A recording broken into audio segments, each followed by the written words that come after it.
এই ছবিটা দেখুন, ছবিটা দেখার 0.2 সেকেন্ডের মধ্যেই আপনি বুঝতে পেরেছেন যে ছেলেটি দুঃখিত। এটার জন্য আপনাকে আলাদা করে অবজার্ভ করতে হয়নি, অ্যানালাইজ করতে হয়নি যে ভুরু কেমন, মুখ কেমন, নাক কেমন, সরাসরি বুঝে গেছেন যে এ দুঃখিত। এই ধরনের চিন্তা ভাবনাকেই বলে ফাস্ট থিঙ্কিং।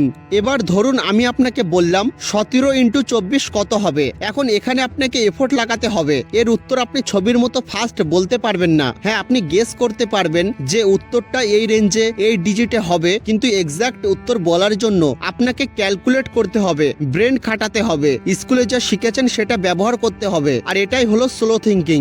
ভিডিওটা 1 সেকেন্ড স্কিপ করবেন না, কারণ আজ আপনি আপনার ব্রেনের সম্পর্কে এমন কিছু জানতে পারবেন যা আপনার স্কুল কলেজে কখনোই শেখায়নি। প্রথমে আসি ফাস্ট থিঙ্কিং। নোবেল পুরস্কার বিজয়ী মনোবিজ্ঞানী ড্যানিয়েল ক্যানেমান আমাদের মস্তিষ্কের এই অংশটাকে বলেছেন সিস্টেম 1। এটা হলো আপনার মস্তিষ্কের অটো পাইলট মুড, যেখানে আপনি কোনো কিছু না ভেবেই মুহূর্তের মধ্যে সিদ্ধান্ত নিতে পারেন। ফাস্ট থিঙ্কিং খুব দ্রুত কাজ করে, মিলি সেকেন্ডের মধ্যে আপনার ডিসিশন পরিবর্তন করার ক্ষমতা রাখে। যেমন ধরুন আপনি রাস্তা দিয়ে হাঁটছেন, হঠাৎ দেখলেন একটা গাড়ি আপনার দিকে খুব স্পিডে আসছে। তখন কি আপনি সেখানে দাঁড়িয়ে ভাববেন যে আমি গাড়ির সামনে থেকে সরে দাঁড়াবো কিনা? বরং আপনি কোনো চিন্তা না করেই মুহূর্তের মধ্যে সরে দাঁড়াবেন। এটাই হলো ফাস্ট থিঙ্কিং। কিন্তু এই ফাস্ট থিঙ্কিং এর কিছু সুবিধা আছে, আবার অসুবিধাও আছে। সুবিধা হচ্ছে এটা জরুরি পরিস্থিতিতে দ্রুত সিদ্ধান্ত নিয়ে আপনার জীবন বাঁচাতে পারে, কিন্তু সমস্যা হলো এই সিস্টেম প্রায় সময় ভুল করে, কারণ এটি শর্টকাট নেয়, অনুমান করে, ইমোশনের উপর নির্ভর করে সিদ্ধান্ত নেয়।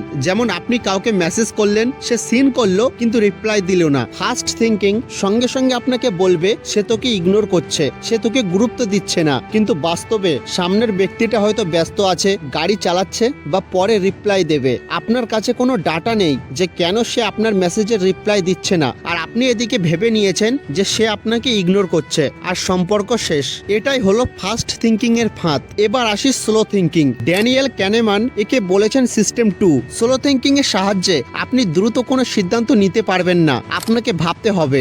যেমন 1+2 3, এটা আপনি সেকেন্ডের মধ্যে বলতে পারবেন, কিন্তু 17x24 এর উত্তর আপনাকে দিতে হলে একটু ভাবতে হবে, ক্যালকুলেট করতে হবে। আর এইভাবে উত্তর দেওয়া, অ্যানালাইজ করে ক্যালকুলেট করে সিদ্ধান্ত নেওয়াটাই হলো স্লো থিঙ্কিং।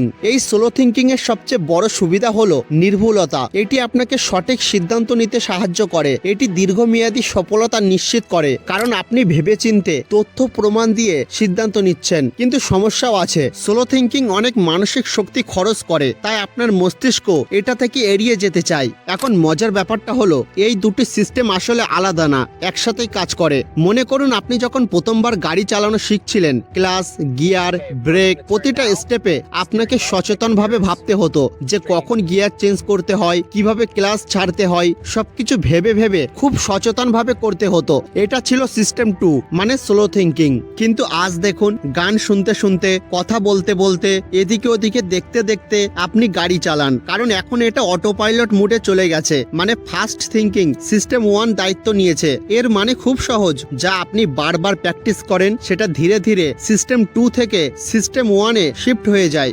দেখুন, আপনার মস্তিষ্কের দুটি সিস্টেমই অপরিহার্য, খুবই দরকারি। ফাস্ট থিঙ্কিং আপনাকে দ্রুত চলতে সাহায্য করে, আর স্লো থিঙ্কিং আপনাকে সঠিক পথে বেঁধে রাখে। তাই আজ থেকে যখনই কোনো গুরুত্বপূর্ণ সিদ্ধান্ত নেবেন, তখন নিজেকে জিজ্ঞাসা করুন, এটা কি আমার সিস্টেম 1 এর তাড়াহুড়ো নাকি সিস্টেম 2 এর অ্যানালাইসিস করে সিদ্ধান্ত। এই জন্য নিজের মস্তিষ্ককে চিনুন, নিয়ন্ত্রণ করুন এবং জীবনে এগিয়ে যান।